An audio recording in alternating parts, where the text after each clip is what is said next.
Hello viewers, welcome to R K kitchen. இன்னைக்கு நம்ம சேனலில் தேங்காய் பாறை மீன் குழம்பு எப்படி செய்யுதுன்னு பார்க்கலாம் வாங்க. கடாய் சூடானதுக்கப்புறம் 3 ஸ்பூன் நல்லெண்ணெய், 1 ஸ்பூன் கடுகு, 1/2 ஸ்பூன் வெந்தயம், இது ரெண்டுமே நல்லா பொரிஞ்சதுக்கப்புறம் சின்ன வெங்காயம் 20 வெங்காயம் சேர்த்துக்கலாம். சின்ன வெங்காயம் இல்லைன்னா ஒரு பெரிய வெங்காயம் சேர்த்துக்கலாம்.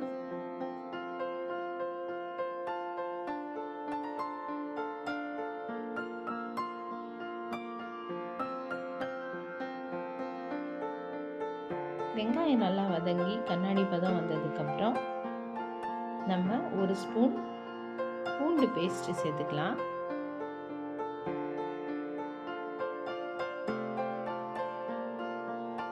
இப்போ இந்த ஸ்டேஜில் நம்ம தக்காளி சேர்த்துக்கலாம். தக்காளி 2 தக்காளி சேர்த்துருக்கேன். மீடியம் சைஸாக இருந்தால் 3 சேர்த்துக்கோங்க. பெரிய தக்காளியாக இருந்தால் 2 போதும். தக்காளி நல்லா வதங்கினதுக்கப்புறம் நம்ம மற்ற ஸ்பைசஸ் எல்லாம் சேர்த்துக்கலாம்.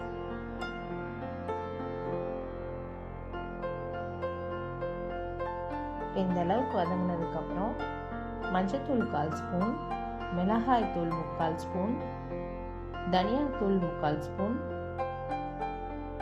உப்பு தேவையான அளவு.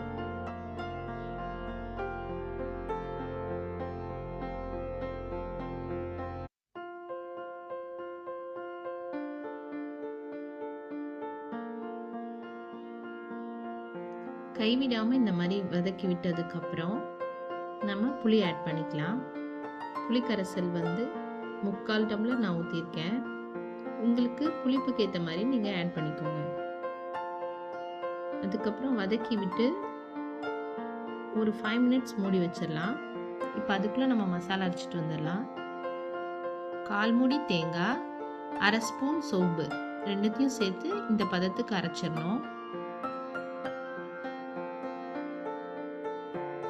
புளிக்கரைசல் ஊற்றுனதுக்கப்புறம் இந்த அளவுக்கு வதங்கியிருக்கும். இந்த ஸ்டேஜில் இப்போ நம்ம அரைச்சி வச்ச தேங்காய் விழுதை ஊற்றிக்கலாம். இதோடையே நம்ம தண்ணி எவ்வளோ வேணுமோ அவ்வளோ ஆட் பண்ணிக்கலாம். இப்போ நல்லா கிளறி விட்டுட்டு தேவையான அளவு தண்ணி ஊற்றி நம்ம இந்த ஸ்டேஜில் உப்பு பத்தலைனாலும் சேர்த்துக்கலாம். சேர்த்துட்டு மூடி வச்சு ஒரு 5 மினிட்ஸ் நல்லா கொதிக்கட்டும். கொதிச்சதுக்கப்புறம் நம்ம மீன் ஆட் பண்ணிக்கலாம்.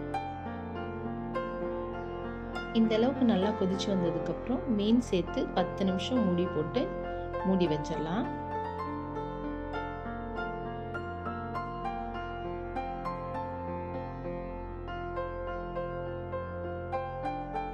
அவ்வளோதாங்க, சுவையான பாறை மீன் குழம்பு ரெடி ஆயிடுச்சு. உங்களுக்கு இந்த வீடியோ பிடிச்சிருந்துச்சுன்னா லைக் பண்ணுங்கள், ஷேர் பண்ணுங்கள், சப்ஸ்கிரைப் பண்ணுங்கள்.